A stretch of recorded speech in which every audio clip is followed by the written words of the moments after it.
Hello, our group talked about the French, and I talked about the French economic status. France was one of the first countries to develop a capital economy.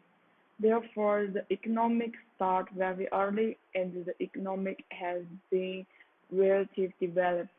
Today, the recent start of the French economic still maintains a stable economic development. In 2017, the GDP was 2.5 trillion US dollars, ranking first in the world, second only the United States, China, Japan, and Germany. In 2017, France's GDP growth rate reached 1.9%, a significant increase from the 1.1% in 2016. Although the orange economic growth rate in France has not exceeded 2% in the past 10 years, it is generally in a growth trend. Talk about French monetary policy and fiscal policy. And the first part, I will talk about French monetary policy. Central Bank of France is responsible for the implementation of French monetary policy since 1999. France has followed the common monetary policy of the Eurozone set by European Central Bank, and it means ECB. The ECB is committed to keeping inflation below but close to 2% over the medium term. In order to achieve this goal, the ECB uses a set of monetary policy instruments, including setting the key deposits rate and benchmark refinancing rates. Since the recent economic crisis, inflation has fallen below 1% into the danger zone, causing the ECB to take unprecedented monetary policy action. In 2014, the ECB cut the main refinancing rate to record below of 0.15% and become the first major central bank to ever adopt a negative deposit rate. Now I will talk about fiscal policy in France. In recent decades, France, along with many other European countries, has experienced a rise in the size of governments and an accumulation of public debt. Since the economic crisis, the government has had to face new economic realities and has used fiscal policy as a tool to stimulate the economy and reduce the budget deficit. Current President Hollande was elected on a campaign to eliminate the budget deficit through higher tax on the wealthy while maintaining government spending. After missing deficit targets and with the French economy still experiencing weak growth rates, Hollande had to reevaluate his fiscal policy, and in 2014 he pledged to cut government spending by Europe 50 billion over the next 3 years.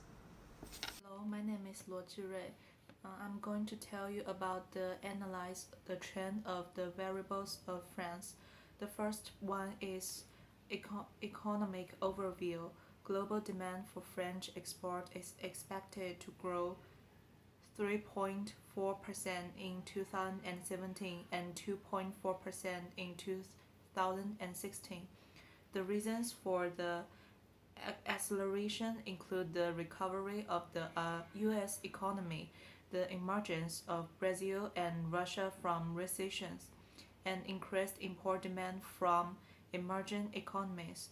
Global demand for French exports is expected to grow 3.6% in 2018, largely thanks to increased US demand and increased private sector investment from Germany. And the second part is foreign trade, and on a FOB basis, France's merchandise trade deficit increased slightly from 45 billion euros in 2015 to 48 billion euro in 2016, according to French customs statistics. Although energy imports showed a gradual reduction trend, the deficit of non-energy trade showed a growing trend.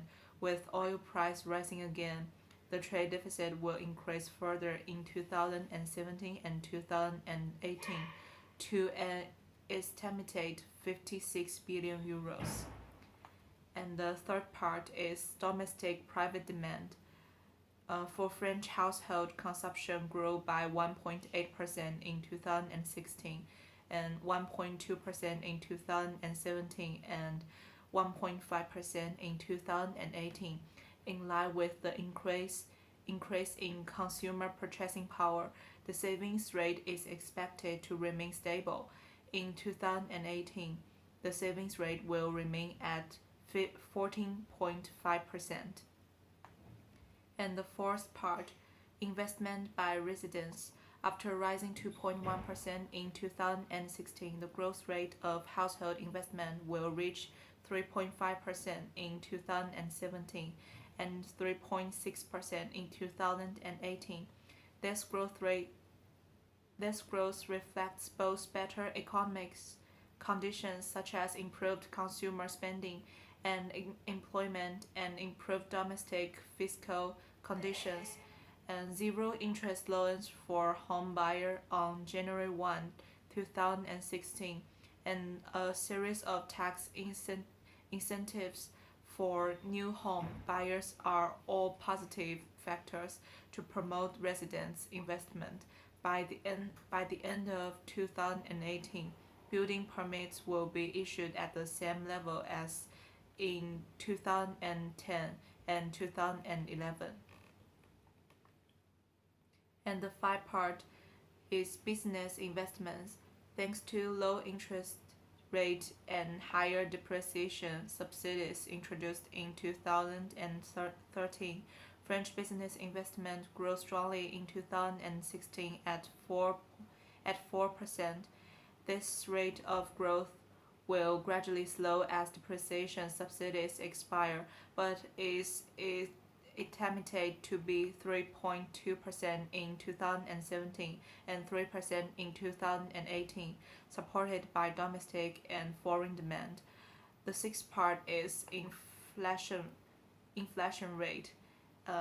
Because of energy prices, French inflation is expected to slow slightly to 1.1% in 2018, as conventional forecasts are based on constant oil and exchange rates. Core inflation, however, will edge up to 1%.